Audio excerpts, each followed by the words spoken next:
Hey guys, it's Big Two Reviews here. That's T-O. And I know I said I wasn't going to do this in my last countdown, but it came out so well, I'm going to be doing these more often. And I'm going to start doing them. So, differences. Most people do top 10, top 15, top 5. I'm not going to do those. I'm doing top 6 and top 13 only. Unless I just can't find enough content to do a 13. So, you may see the top 10, but that's just because there's not enough. Alright, so, jumping right in, this is the top 13 bands that come out of the 90s. At number 13, we have Green Day.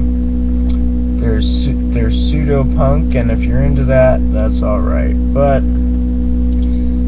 I really like certain punk music, and Green Day is great, but it's more on the poppy side of punk music. So that's why it's lower on the list. Coming in at number 12, we have Coldplay. Once again, a pseudo-band. Pseudo-soft rock, in my opinion, because it's all the same. But they're so fucking catchy, you can't help but love them. Because I know, as soon as I brought up Coldplay, you're all thinking of a song. Now, it's all probably the same song, because they're all the same song. They never make a thing different. But I digress. Let's move along, because I gotta keep this under 15 minutes. Coming in at number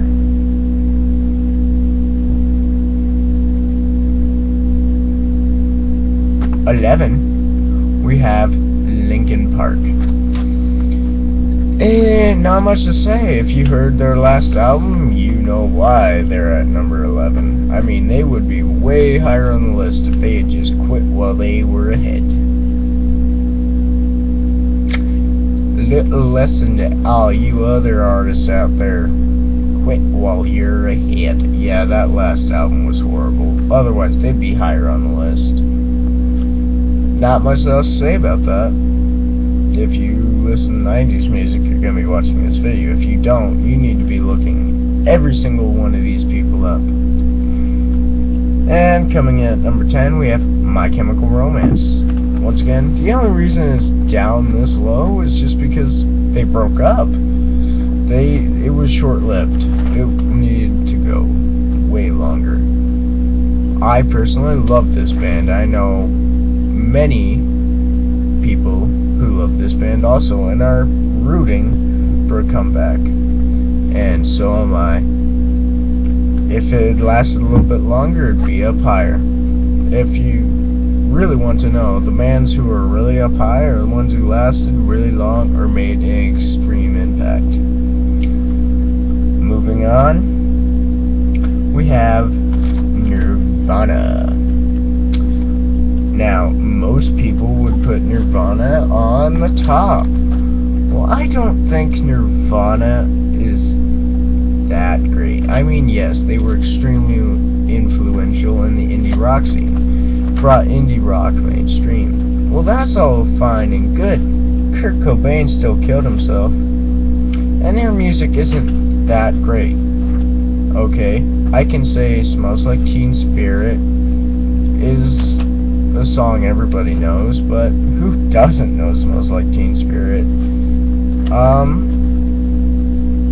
There's other songs that everybody knows, but still, they're not as great as everybody makes them out to be. If Kurt hadn't died, I think they would have outlasted their popularity and just kind of been shamed. But since Kurt loved his heroin, they're awesome. But I've kind of ripped on Kurt enough, so I'm going to move on. Not shockingly, coming in at number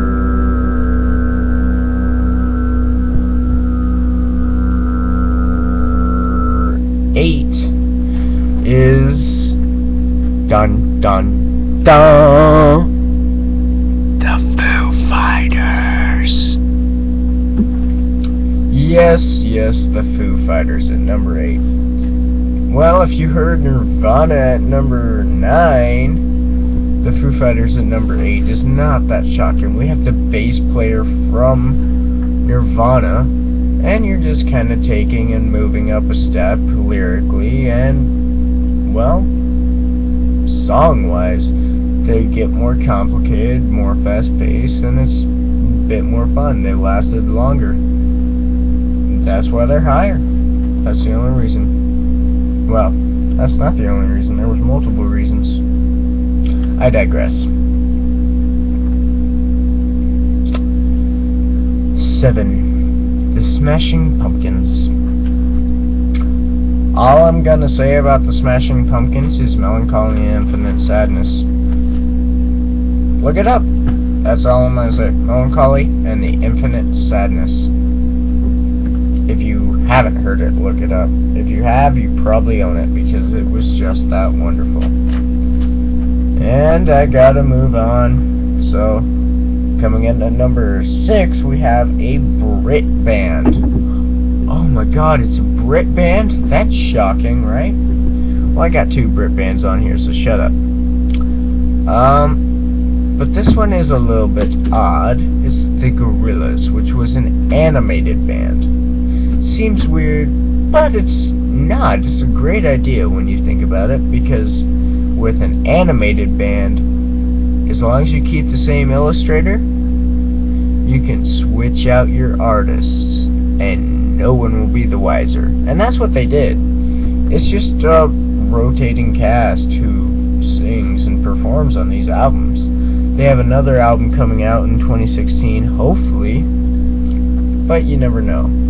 The Gorillaz have had major guest stars like Snoop Dogg and Lou Reed performing on their albums, so they came out great. There were 3 major albums, about 5, I believe, in total. Please do not quote me on this. But the 3 major albums had been Gorillaz, the self-titled albums, D-Days, the D-Sides, the G-Sides, and Plastic Beach. Those are all the albums I am aware of. If there's more, please post it in the comments. I've gushed over that enough, so I'm gonna move on. Now we're getting up into the higher ones that have lasted forever and are still putting out music. And this is not an unbiased list, just so you know. Not unbiased at all. At number 5, we have Breaking Benjamin. Who does not love Breaking Benjamin? They just had their coming back tour. That's all I'm gonna say. Otherwise, I'm gonna be going on for hours about Breaking Benjamin. If you have... This stands for every single one of these bands. If you haven't heard of them, you are on YouTube. Pause my stupid blabbering face and go and look them up, because I'd much rather educate someone about music than get a full view of my video. So please, look these up if you have not heard of them. And if you think there should be something else, put it down in the comments. Or if I got it misjudged. Once again, this is my opinion. It's not everybody else's. But if you think, no, something should be higher, except Nirvana. If you say Nirvana, I'm not listening to you. I may put out a correction video on this later if I get enough comments. Number 4.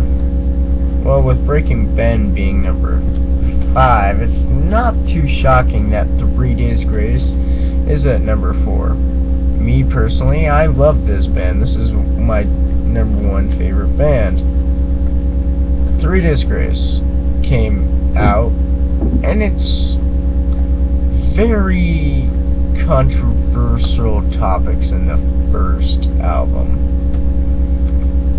and parts of the second album. So, let me see. we have cheating and abuse and other things I'm not going to get into in one song. I Hate Everything About You. We have domestic abuse in home. We have, this is all off the first album, by the way, but I'm just gonna name those two off.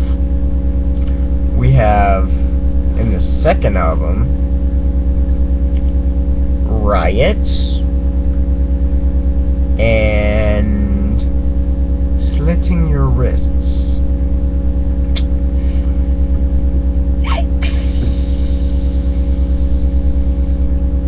Third album,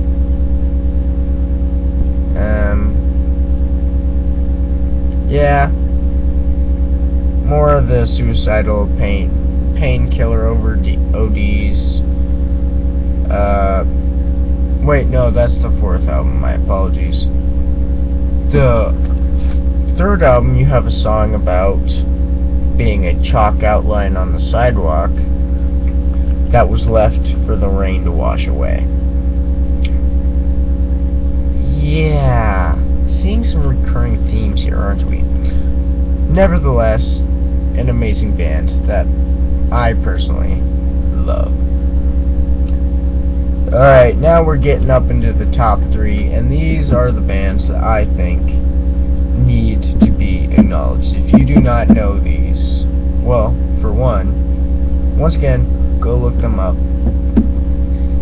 If you do know them, well, thank God, because if you don't, where have you been since the 90s? Alright, coming in at number 3, we have Pearl Jam. All I'm gonna say is just Pearl Jam. Like, the album 10 or any other album. Most of their albums are wonderful. You just type in Pearl Jam, you'll find plenty of songs. Radiohead. See, I got back to that Brit thing, didn't I? Radiohead. Well, the first album they had come out was The Bends. And, yeah, they were okay at that point. But as they started piling on extra albums, like the Karma Police and others, they have many albums out by this point. I would say that they had done extremely well and gotten much better over time. And the number 1 best band, in my opinion, to come out of the 90s is, drum roll please,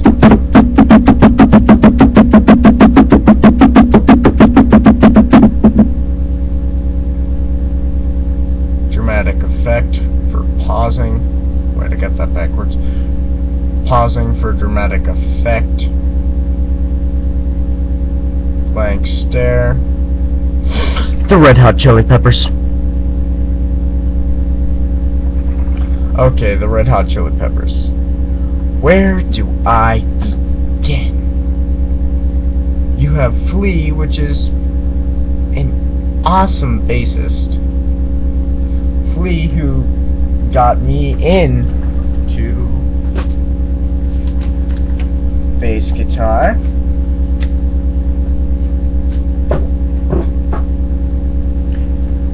And many others. Why did I only bring up Flea?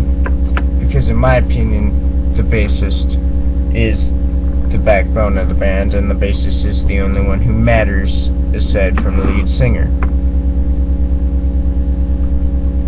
But, I'm not gonna gush on this for too long, because I'm coming up on my deadline. And I know I get annoying, and I'm kind of bland. So, the Red Hot Chili Peppers. All I'm gonna say is the Californication entire album, and yeah, just listen to that and you'll get a basis of where they are coming from and what they do. Maybe Blood Section Sugar. If you really like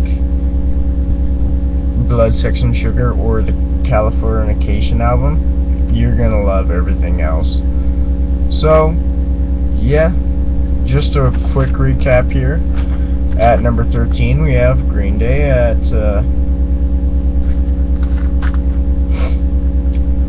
number 12, we have Coldplay. At 11, we have Linkin Park. 10, My Chemical Romance. 9, Nirvana. 8, Foo Fighters. 7, The Smashing Pumpkins. 6, Gorillaz. 5, Breaking Benjamin. 4, 3 Days Grace. 3, Pearl Jam. 2, Radiohead, and of course, number 1, Red Hot Chili Peppers. Please like, comment, and subscribe, and I'll see you in the next video. This is Big 2 Reviews, signing out.